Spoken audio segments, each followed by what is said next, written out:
योग्य प्रकारे वाटप केलं पाहिजे, हीच आमची भूमिका आहे. आणि यानंतर आपण पुन्हा एकदा बारामतीमध्ये जाऊयात. सुनेत्रा पवार या डॉक्टर बाबासाहेब आंबेडकर यांना अभिवादन करण्यासाठी दाखल झालेल्या आहेत आणि बारामतीतली ही दृश्य आपण पाहतोय. अगदी काहीच वेळामध्ये कार्यकर्ता मेळावा सुरू होईल आणि तत्पूर्वी छत्रपती शिवरायांना देखील अभिवादन सुनेत्रा पवार यांनी केलेलं होतं आणि त्यानंतर डॉक्टर बाबासाहेब आंबेडकर यांच्या पुतळ्याला देखील त्या पुष्पहार अर्पण करून अभिवादन करणार आहेत आणि तीच ही बारामतीमधली दृश्य आपण पाहतोय.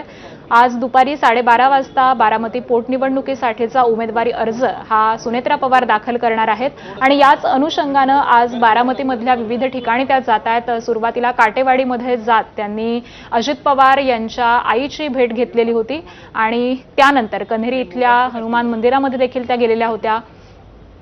अजित पवार यांचं जे स्मृतीस्थळ आहे या ठिकाणी देखील त्या गेलेल्या होत्या आणि त्यानंतर आता डॉक्टर बाबासाहेब आंबेडकर यांना वंदन करण्यासाठी त्या दाखल झालेल्या आहेत. बारामतीमधील या डॉक्टर बाबासाहेब आंबेडकर यांच्या पुतळ्याला पुष्पहार अर्पण करत त्या अभिवादन करतात. मोठ्या संख्येने कार्यकर्ते देखील उपस्थित आहेत. अजित पवार यांच्या नावाची घोषणाबाजी देखील या कार्यकर्त्यांकडून केली जाते. खरं तर अजित पवार यांचं अपघाती जाणं आणि त्याचमुळे ही निवडणूक लागलेली आहे, त्यामुळे या निवडणुकीला काहीशी दुःखाची किनार आहे. असंख्य कार्यकर्ते भावूक झालेले आहेत. स्वतः सुनेत्रा पवार या देखील काही वेळापूर्वी आपण दृश्यांमध्ये पाहत होतो, त्या देखील भावूक झालेल्या पाहायला मिळाल्या. त्यामुळे या सगळ्याच कार्यकर्त्यांच्या समवेत आज उपमुख्यमंत्री सुनेत्रा पवार या आपला उमेदवारी अर्ज दाखल करणार आहेत. सोबत त्यांचे कुटुंबीय देखील आहेत. मुलगा जय पवार, पार्थ पवार आहेत. राष्ट्रवादीचे पहिल्या आणि दुसऱ्या फळीतील असे असंख्य महत्त्वाचे नेते आहेत, आमदार आहेत. त्याचबरोबर महायुतीचे नेते देखील आज बारामतीमध्ये अगदी काहीच वेळामध्ये पोहोचतील, कारण दुपारी 12:30 वाजता त्या उमेदवारी अर्ज दाखल करणार आहेत. तत्पूर्वी महायुतीचे, भाजपचे, शिवसेनेचे महत्त्वाचे नेते देखील या ठिकाणी येतील.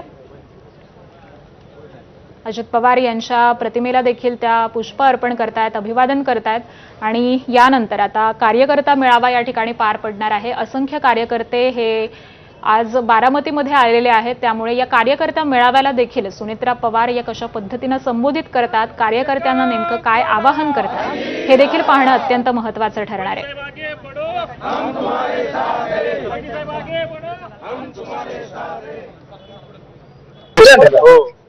ते आज आम्हाला या बाबतीमध्ये बोलतात. हा बोलताय त्याचं उत्तर देईल. दादांच्या गेल्या 35 वर्षाच्या राजकीय सामाजिक जीवनात मला जे त्यांची साथ देता आली, त्यांचा विश्वास संपादन करता आला, तो माझ्या आयुष्याची शिदोरी असं मी मानतो.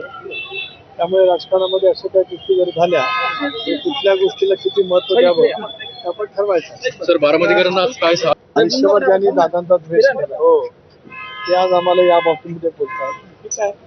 हा बोलताय त्याचं उत्तर देईल.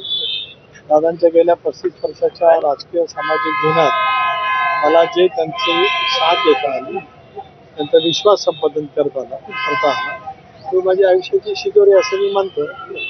त्यामुळे राजकारणामध्ये अशा काही गोष्टी जर झाल्या तर कुठल्या गोष्टीला किती महत्व द्यावं हे आपण ठरवायचं. सर, बारामतीकरांना आज काय आयुष्यभर ज्यांनी तर राष्ट्रवादीचे नेते सुनील तटकरे यांचीही प्रतिक्रिया समोर आलेली आहे. ते देखील आज बारामतीमध्ये उपस्थित आहेत. उपमुख्यमंत्री सुनेत्रा पवार या उमेदवारी अर्ज दाखल करणार आहेत आणि त्याच पार्श्वभूमीवरती राष्ट्रवादीचे हे सगळे महत्त्वाचे नेते, कार्यकर्ते, आमदार, खासदार हे सगळेच जण आज बारामतीमध्ये उपस्थित आहेत आणि आता डॉक्टर बाबासाहेब आंबेडकर यांना अभिवादन केल्यानंतर सुनेत्रा पवार या पुढे रवाना झालेल्या आहेत.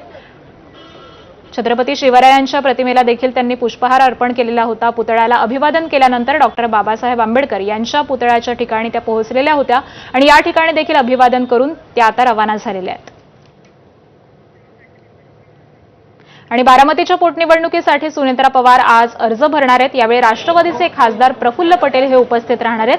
सगळ्या पक्षांना विनंती आहे की निवडणूक बिनविरोध होऊ द्या, हीच दादांना खरी श्रद्धांजली असेल, असं प्रफुल्ल पटेल म्हणालेले आहेत. मुंबईवरून बारामतीकडे रवाना होण्यापूर्वी पटेल यांनी एबीपी माझाशी संवाद साधला आणि ही भावना व्यक्त केलेली आहे. पाहूयात.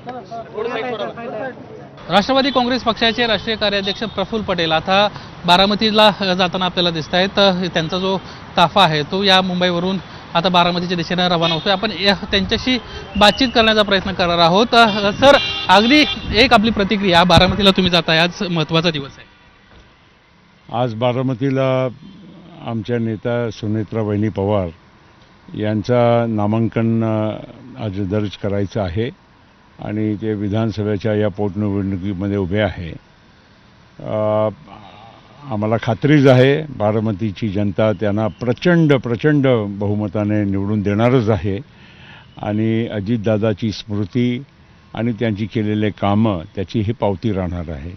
सगळ्यांना माझी विनंती आहे, अजून काही वेळ गेली नाही. आज फॉर्म भरायचा शेवटचा दिवस आहे, त्याच्यानंतर विड्रॉलचे पण दिवस असतात. माझी सगळ्या पक्षाच्या लोकांना विनम्र विनंती आहे, हात जोडून विनंती आहे की त्यांनी आमच्या सुनेत्रा वहिनीला बिनविरोध निवडून द्यावं. खरगे असतील, राहुल गांधी असतील, तुम्ही त्यांच्याशी बातचीत केली का? मी प्रयत्न केले खरगे साहेबांशी काल परवा बोलायचा, पण प्रॉब्लेम असा झाला की निवडणुकी केरळमध्ये, आसाममध्ये अनेक ठिकाणी चालू असताना ते फोनवर मला काही सापडले नाही. पण माझा निरोप, माझी विनंती, पक्षाच्या वतीनं विनंती ही त्यांच्यापर्यंत पोचलेली आहे आणि म्हणून मला विश्वास आहे की आज नाही उद्या काहीतरी योग्य निर्णय होईल. पवारांच्या कुटुंबातनं पहिल्यांदा जय पवार बोलला आहे आणि त्यांना अनेक गोष्टींचा उलगडा केल्याचं पाहायला मिळतंय.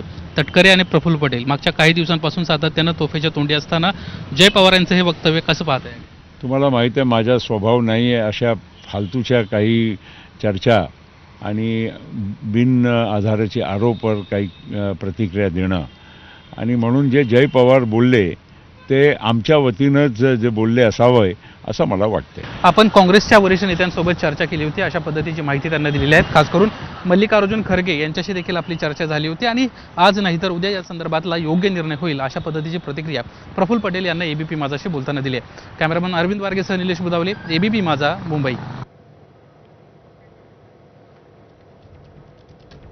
आणि यानंतर हे दृश्य आपण पाहतोय बारामतीमधली.